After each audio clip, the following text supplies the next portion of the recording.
Have you ever wondered why the men and women who rise to the pinnacle of trading brilliance often find themselves haunted, not by the market's chaos, but by the echoes within their own mind? Imagine this: a trader standing in the glow of countless screens, numbers flashing like omens, charts twisting like serpents. On the outside, wealth pours in, victories are tallied, and reputations are cemented. But inside, beneath the armor of confidence and strategy, lurks a darker force. It is the whisper of obsession, the hunger that can never be satisfied, the shadow that stalks every hedge fund wizard who dares to dance too close to the abyss. The market is not merely a place of numbers and trades. It is a living mirror, reflecting back the archetypes buried in the unconscious. Each flicker of green or red is more than data. It is the summoning of the inner warrior, the trickster, the king, and the tyrant. In this mirror, greed wears the mask of ambition, while fear masquerades as prudence. And the trader, that lone figure in the storm, must navigate not only external volatility, but also the battlefield within. For the greatest enemy is never the market itself, is the unexamined shadow that waits for a moment of weakness. Most traders think they are in pursuit of profit, but what they chase is rarely money alone. They chase identity, validation, the intoxicating taste of mastery. They chase the feeling of control over a world that can never truly be controlled. And when the tide turns, as it always does, they are left face to face with the archetype of the destroyer, the force that burns away illusions, the fire that exposes how much of their worth was entangled with fleeting gains. How many hedge fund legends have risen like demigods, only to fall, devoured by the very ambition that carried them upward? Their downfall is never random, it is archetypal. It is inevitable when the shadow is denied.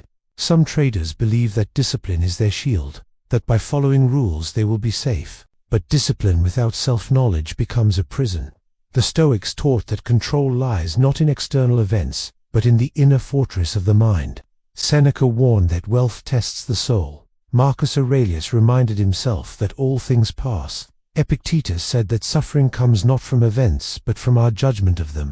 Yet in the heat of the trading floor, even the most disciplined wizard finds himself caught between the longing for immortality and the terror of irrelevance. The charts may speak of probabilities, but the unconscious whispers of wounds unhealed. Has this ever happened to you? You set the perfect trade. You know the setup is flawless, yet your finger trembles. A sudden surge of doubt seizes you, or worse, an intoxicating overconfidence blinds you. You either cut profits too soon, fearing loss, or hold too long, drunk on hope. And in that single moment, it is not the market that defeats you, it is your own shadow. The fear of scarcity, perhaps born in childhood. The hunger for recognition, perhaps inherited from a father's unfulfilled dreams. The desperate need to prove that you are more than ordinary. This is why trading, at its core, is not a profession but an initiation. Every loss is a teacher, every victory a temptation, every chart a mirror of your soul. Today, perhaps more than ever, the hedge fund wizard embodies both the magician and the alchemist. He transforms information into gold, speculation into empire. But every alchemy demands sacrifice. For some, it is sleep, health, relationships. For others, it is the slow erosion of joy until life outside the market becomes a blur. This is the hidden cost of mastery. The world admires the fortune, but rarely sees the fractures within the hollow victories, the paranoia of losing what has been gained, the quiet addiction to risk itself. It is no coincidence that many of these so-called masters confess that their greatest trades were not about money, but about survival of the psyche. What would you think if I told you that the true dark side of the hedge fund wizard is not his capacity for greed, but his inability to sit alone with his own emptiness? He fills it with leverage, with larger positions, with the constant battle against the market's tide. Yet no trade can silence the void. Until he turns inward, until he confronts the dragon of his own unconscious, he remains enslaved to cycles of euphoria and despair. This is the paradox of mastery. The more one seeks to dominate the market, the more one becomes dominated by inner chaos. And so the trader stands, a modern gladiator in the arena of finance, surrounded not by lions but by his own shadows. Every decision becomes both a market move and a psychological confession. Will he act out of fear or courage? Will he project his wounds onto the charts or transmute them into clarity? This is where Jung meets the market, where the unconscious writes its story through trades. where victory is not measured in profit alone, but in the degree of inner integration. The storm deepens, the screens glow brighter, the charts twist into new shapes, and the trader, like a solitary knight, feels the weight of unseen forces pressing upon him. He knows the language of risk, probability, and strategy. Yet beneath the surface of every calculation beats the drum of something older, something primal. Fear of loss is not simply the loss of capital, it is the echo of ancestral fear, the terror of scarcity, the whisper of hunger passed down through generations. Greed is not merely desire for gain, it is the intoxicating promise of transcendence, the dream of breaking free from ordinary mortality, of becoming untouchable, immortal. The hedge fund wizard does not rise to power by accident. He is chosen, in a sense, by the archetypes that move beneath the marketplace. He becomes the magician, channeling streams of data into visions of future prices. He becomes the warrior, locked in battle with competitors, regulators, and his own hesitation. At times he is the trickster, dancing in shadows, bending rules, seducing markets into illusions of stability. And yet, for all his masks, he cannot escape the truth that each archetype has its shadow. The magician may become the manipulator, the warrior may become the tyrant, the trickster may become the destroyer.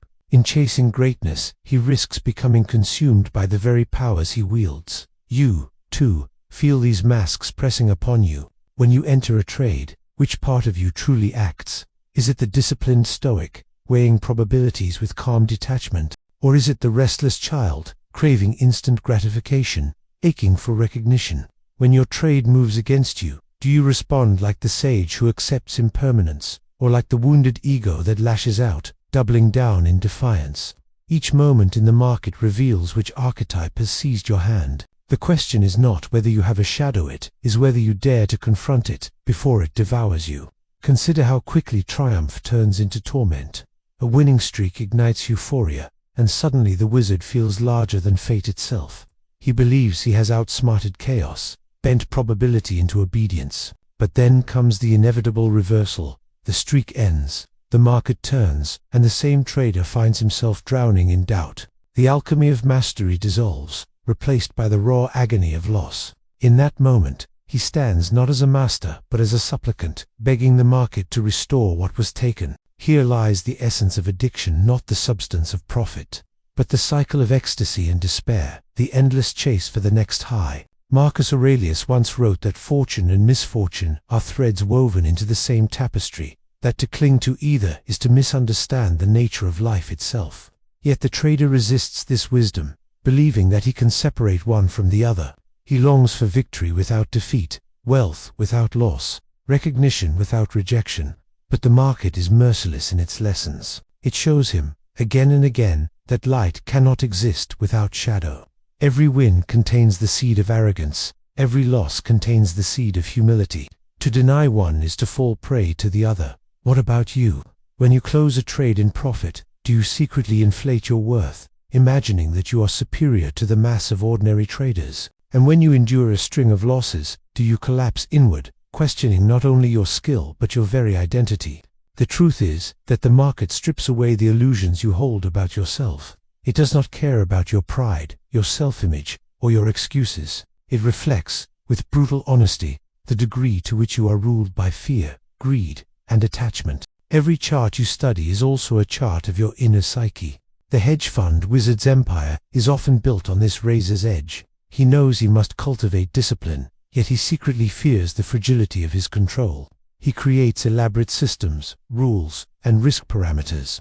But beneath them lies the trembling awareness that chaos always waits. And so he develops rituals, like a priest of probability-checking models, rebalancing portfolios, whispering incantations of diversification and hedging. Yet he knows, in the silence of midnight, that no ritual can shield him completely. The storm outside mirrors the storm within, and the deeper question remains unresolved. Is he trading the market, or is he trading himself? It is here that the dark side reveals itself most clearly. Many of these so-called wizards achieve wealth beyond measure, but they remain impoverished in spirit. They accumulate power, but not peace. They conquer markets, but not their own mind.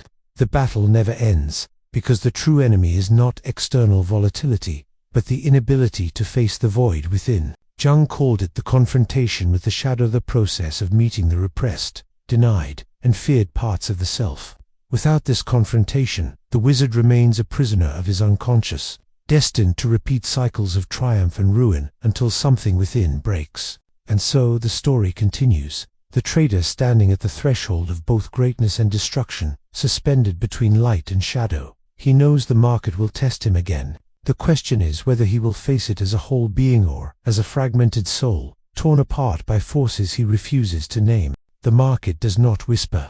It roars. Its movements are vast, ancient tides dressed in the clothing of modern algorithms. Yet beneath their precision lies the same primal rhythm that once decided who starved and who survived.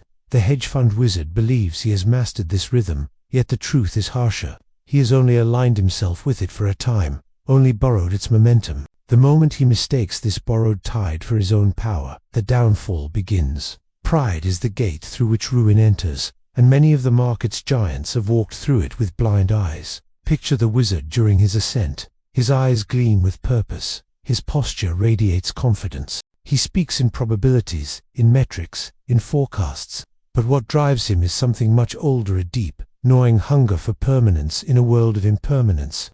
Each winning trade feels like defiance of mortality itself, a statement that chaos has been subdued, if only for a moment. Yet the unconscious knows better. Every triumph stirs the shadow, and the shadow waits patiently, sharpening its claws on the edges of his ambition. You might believe that enough discipline will silence this shadow. You may tell yourself that you will follow your rules without fail, that you will act with logic and reason. But have you not already seen how quickly discipline crumbles when fear grips your chest, or when greed intoxicates your senses? Discipline is not merely a set of rules. Discipline is a crucible, and the fire inside it is the confrontation with yourself. Without shadow work, your rules become brittle walls, and the market has a way of tearing down brittle walls with terrifying ease. Watch how the cycle unfolds. The wizard wins. Confidence swells. The magician archetype shines, pulling gold from numbers. Then the trickster sneaks in. Rules are bent, risks are stretched, and the intoxicating belief emerges. This time, I cannot be wrong. The market, indifferent and merciless, responds with punishment. Losses mount. Fear floods the system. And suddenly the warrior emerges not as disciplined fighter, but as panicked defender, slashing at the market in desperation. Trades become revenge. Strategies dissolve into chaos, and the destroyer archetype takes its throne. This is not random. This is the unconscious script playing itself out, over and over, until the trader either awakens or perishes. You know this feeling, the sleepless nights, staring at the ceiling, replaying every trade like a confession. The hollow victories that leave you emptier than before. The sudden surges of euphoria, followed by crashes of despair.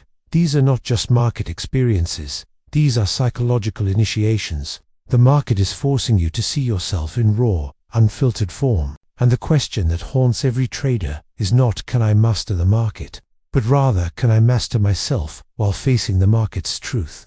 Seneca once wrote that we suffer more in imagination than in reality. For the trader, imagination is both weapon and curse. He imagines infinite gains. He imagines catastrophic ruin. He lives not in the present tick of the market, but in 1,000 projected futures. This is why patience is so rare and so powerful in trading. It's not merely the act of waiting. It is the art of being present, of enduring uncertainty without collapsing into fantasy. Patience is the true fortress of the Stoic trader. Without it, every fluctuation becomes torment, every hesitation becomes sabotage. The hedge fund wizard often discovers too late that the market's cruelty is not personal. The market is not punishing him. It is not rewarding him. It is simply reflecting the eternal cycle of chaos and order. The punishment comes from within, from the part of his psyche that insists the market should conform to his will. Every shattered illusion is an invitation to surrender the ego's demand for control. But the wizard resists.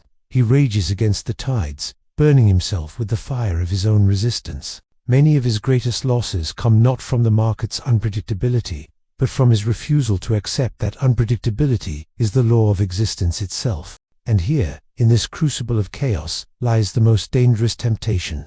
When losses mount, the shadow whispers, take greater risks, double down, prove your power. When wins accumulate, it whispers again, you are chosen, You are beyond ordinary men. Push further, and the market will bend to your will. This whisper has destroyed more wizards than volatility ever could. It feeds on the trader's deepest wound, the belief that his worth is measured by his outcomes, that without victory he is nothing. You feel this too. Every time you tie your identity to your P&L, you hand the keys of your soul to the market.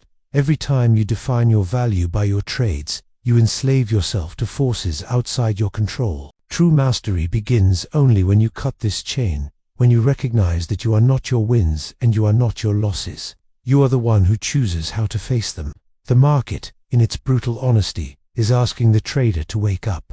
It is saying, see yourself as you truly are, not as you pretend to be. Confront the fear, confront the greed, confront the emptiness that no profit can fill. Until this awakening occurs, the wizard remains trapped in the cycle, forever chasing the illusion of control, forever haunted by the shadow he refuses to acknowledge. And so he stands, powerful yet fragile, brilliant yet broken, a magician of numbers who must decide whether to continue fighting the storm or to turn inward and confront the storm within. The silence between trades can be louder than the chaos of the market. In that silence, the hedge fund wizard confronts the truth he tries to bury beneath spreadsheets and forecasts. It is the emptiness that no profit can fill, the question that wealth cannot silence. Who is he when the screens go dark? This is the moment when the shadow presses closest, when the carefully constructed identity of master, of genius, of conqueror, begins to crack. The profits once seemed like proof of immortality, but now they reveal themselves as fleeting shadows. The market has always been indifferent, but his hunger for validation has made every tick feel like a judgment of his soul. You know this feeling? The sudden hollowness after a winning day, when the surge of euphoria fades and leaves you restless, searching for the next trade, the next thrill, or the crushing weight after a loss, when shame coils around you, whispering that you have failed, not only as a trader but as a person. These extremes are not about the market, they are about the wounds within. The wound of needing approval, the wound of fearing irrelevance, the wound of believing your worth is measured in outcomes. Until these wounds are faced, the market will keep slicing them open, again and again, until you either collapse or transform. Jung warned that what you refuse to face within yourself will appear outside of you as fate. The trader who represses his fear of failure will see it enacted in catastrophic drawdowns. The trader who denies his greed will sabotage himself in reckless overexposure. The trader who runs from emptiness will seek to fill it with risk, leverage, and ceaseless activity. This is why the market seems so personal, so cruel. It is not that the market conspires against you, but that your unconscious conspires through the market to force you into awareness. Consider the great hedge fund legends. Their biographies are filled with brilliance, but also with ruin. Many built empires only to lose them in storms of overconfidence or despair. Some retreated into isolation, unable to carry the weight of their own reputations. Others confessed, late in life, that their greatest battles were not with rivals or volatility, but with themselves. The dark side of their genius was never simply in their methods, but in their refusal or inability to reconcile with the shadow that walked beside them. Their rise and fall became mythic, because they played out archetypal dramas on the grandest stage of finance. And you, what myth are you enacting? Are you the warrior fighting endlessly against enemies that may only be projections of your own fear? Are you the king who believes he must hoard riches to prove his sovereignty? Are you the trickster, seduced by shortcuts and illusions, thinking you can outwit the eternal laws of risk? Or are you the seeker, still wandering, still lost between the hope of mastery and the terror of exposure?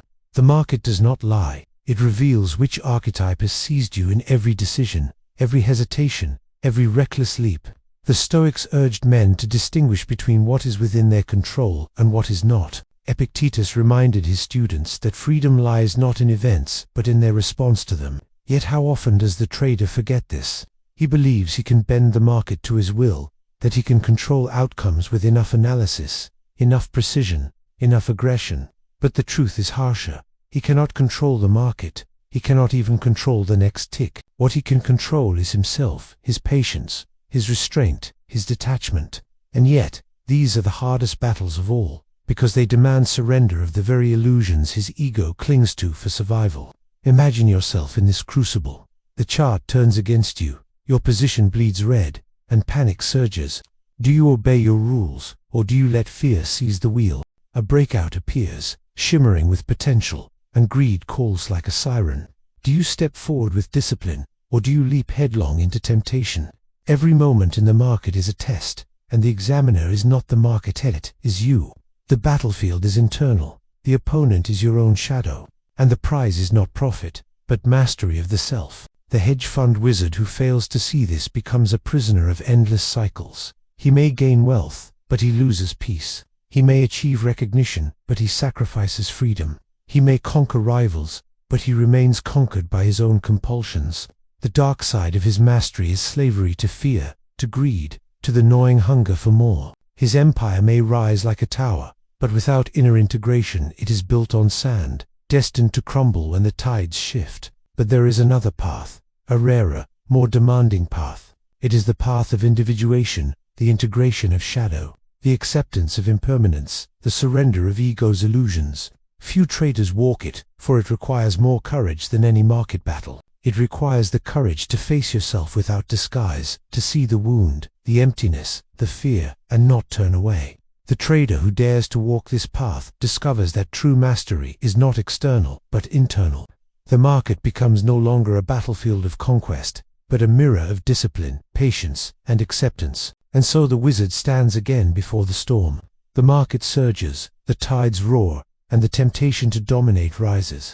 But if he has learned, if he is integrated, he knows now that the storm is not his enemy. The storm is his teacher. The storm does not pass, it transforms.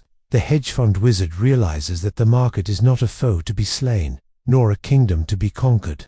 It is an eternal mirror, reflecting every impulse, every wound, every delusion he carries. He begins to see the cycles for what they truly are, not punishments, but invitations. The loss that once felt like death now becomes a lesson in humility. The wind that once inflated him with dangerous pride now reveals itself as a fleeting gift, nothing more than a passing wave in an endless ocean. The market does not promise salvation, it promises reflection. For years he mistook trading for a war against uncertainty. He drew his strategies like swords, he built his funds like fortresses, he raised capital like armies. Yet every fortress fell, every sword dulled, every army scattered. The more he resisted uncertainty, the more it consumed him. Now he begins to understand the teaching of the Stoics. Uncertainty is not the enemy, it is the nature of existence itself. Marcus Aurelius wrote that one must live in harmony with the flow of events, as a branch bends with the river's current. Only now does the trader grasp the wisdom that trading is not the conquest of chaos, but the cultivation of composure within chaos. You must ask yourself, how many years will you spend trying to dominate what cannot be dominated? How much energy will you waste raging against the tide? The sooner you recognize that the only domain you can truly master is your own mind, the sooner the market becomes a place of freedom rather than bondage. This freedom is not found in avoiding losses or securing endless wins. Is found in detachment, in the liberation of your identity from the scoreboard of profits and losses. The dark side of the hedge fund wizard is that he often learns this truth too late. After decades of accumulation, he looks at his wealth and finds no peace. After decades of chasing immortality through returns, he finds himself more mortal than ever, haunted by time slipping away. His victories echo hollowly in vast mansions, his reputation weighs heavy like chains, and he wonders if the pursuit was worth the sacrifice of his soul. Many confess, in whispers, that they are tired not of the market, but of themselves. The shadow they never faced has grown into a giant that no prophet can quiet. But for the trader who dares to turn inward, there is rebirth. To confront the shadow is to break the cycle. It is to see fear not as an enemy, but as a signal. To see greed not as a master, but as a messenger. It is to integrate the denied parts of oneself. To embrace discipline, not as a cage, but as a compass. To see patience not as weakness, but as the highest strength. The Jungian process of individuation becomes the true alchemy, transforming the chaos of the psyche into the gold of self-mastery. And when this integration occurs, the market itself transforms. The charts no longer scream with judgment, they whisper with neutrality. A loss no longer wounds the soul, it becomes simply a cost of doing business. A win no longer inflates the ego, it becomes simply a momentary success. The trader no longer chases immortality through outcomes, because he has discovered a deeper permanence, the permanence of an integrated self. Calm in the storm, unshaken by the tides, you can feel this possibility within you. You know that there is a version of yourself who no longer clings to each tick, who no longer ties self-worth to outcomes, who no longer fears the silence when the screens go dark. That version of you is not a fantasy, it is the result of shadow work, of discipline, of surrender. It is the archetypal sage, the one who has walked through fear, through greed, through obsession, and emerged with wisdom that no market cycle can erase. The hedge fund wizard who arrives at this place becomes something different. He is no longer magician, warrior, or trickster alone. He becomes the alchemist who has transmuted inner chaos into order, who has conquered the one battle that matters. His wealth may rise or fall, but his spirit remains steady. His reputation may soar or collapse, but his identity remains whole. He has discovered that true power lies not in bending the market, but in bending himself toward harmony with its eternal rhythm. And so the story ends not with domination, but with detachment, not with victory over the market, but with victory over the self. The trader who understands this no longer fears ruin, no longer worships gain. He walks into the arena each day not as a slave of outcome, but as a master of presence. He knows that no win defines him, no loss diminishes him. He knows that the market is only ever a mirror, and the reflection he now sees is no longer fractured, but whole. The trader who conquers the mind has already conquered the market.